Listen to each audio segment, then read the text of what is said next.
Hello, YouTube. ZiggyNo back with a little insight into the Altan Insights report on market Q3 2022. This is a really cool report. I'm going to drop the website down here. This report is free. Go out and check it out. It is a long report.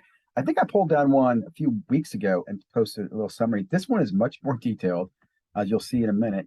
Again, link will give you access to this PDF. You can read the whole PDF. I'm going to hit on highlights from this. I'm going to skim over some stuff that you see what we're talking about here.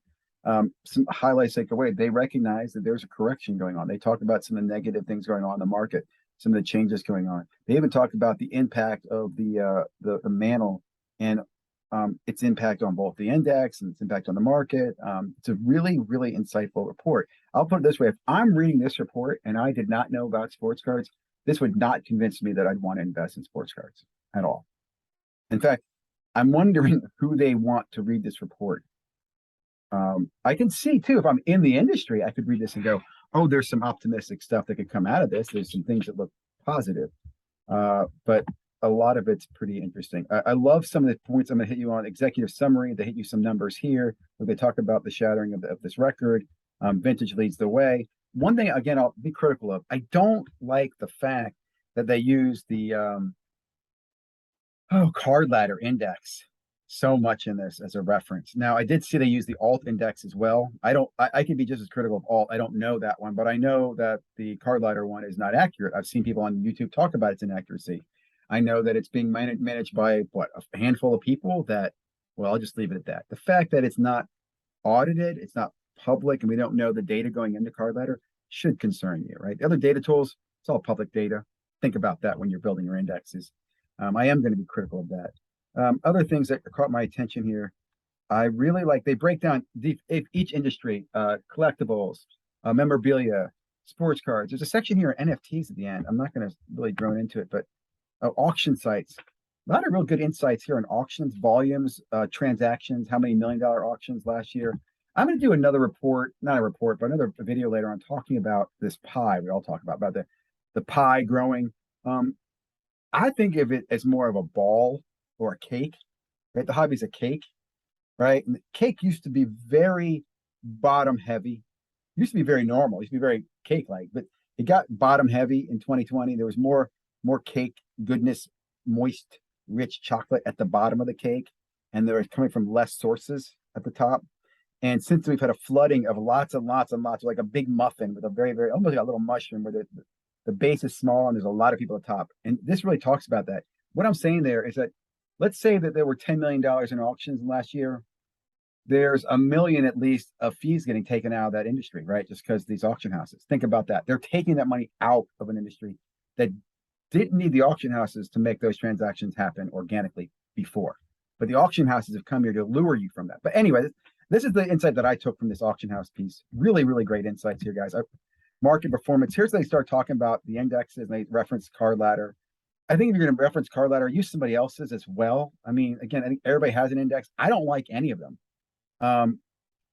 But again, I just think that's interesting to use here. There's the alt reference to the ladder, right? It looks most as negative. Again, I'm thinking to myself, why would I be investing? Like, this is a really interesting report. I like this. They did this record setter, highlight these with some great pictures. I mean, this can make some great, screenshots or thumbnails, I'm sure. And it's not just all the positive stuff, right? They actually do have some market bellwethers and they show some dips, right? I think this dip would be a little bit better if they show where it was at its high and where it is now, where it's going, right? The Chrome, Luca, even one that's basically having no change. So I found this all very helpful. I'm not going to read all these to you. Check it out in the report. But great stuff. And again, across the board there. And makes you have some aha moments, right? They talk about football's boom. Now, I'll just give you my insight on that. I will point out the Chinese market, and I keep saying Chinese market, it's not fair. The Asian basketball market is not the same as it used to be. So who's been picking that up is a lot of the U.S. money. And I don't say U.S. money, but a lot of money's been chasing football. And I think that's why football's had some major record-breaking sales recently. I really like their whole section here on football. They break down football, talk about some of the things going on in the football market. There's all this baseball, actually. Basketball or football. There's football. And then they have football here, I think. Anyway, baseball, football. But they break down the football market. They talk about some of the big players in there. I want to say down here, there's a reference to.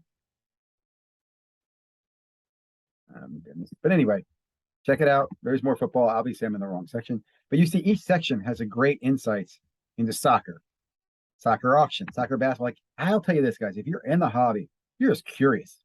This is free data. You should be picking this up, reading it.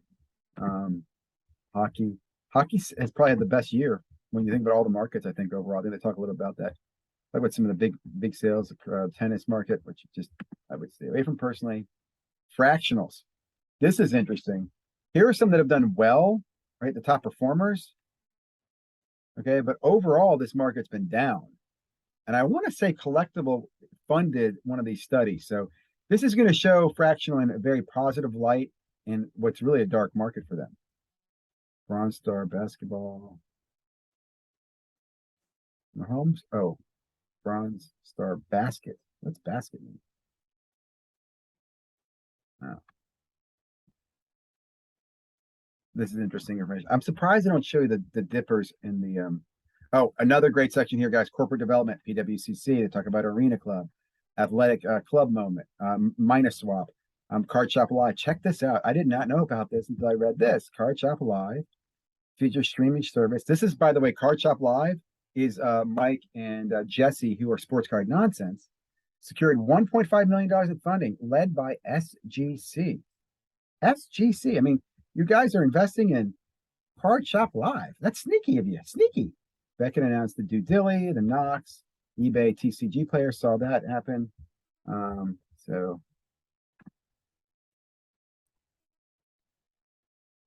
some other cool stuff that you know that was new to me. The Christie's Department X focus on collectibles across music, fashion, art, and the sports history.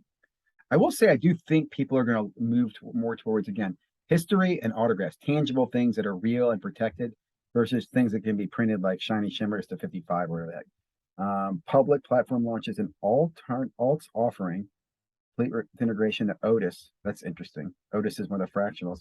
PWCC and Beckett doing the submitting of raw cards. Beckett announced public launch of its own vault, which is kind of funny because PWC has a vault. I'll tell you guys, in the NFT world, I'm not going to spend too much time on this, but So Rare has really been doing well in the NBA. I think they have an NFL product, but they're doing really well in soccer.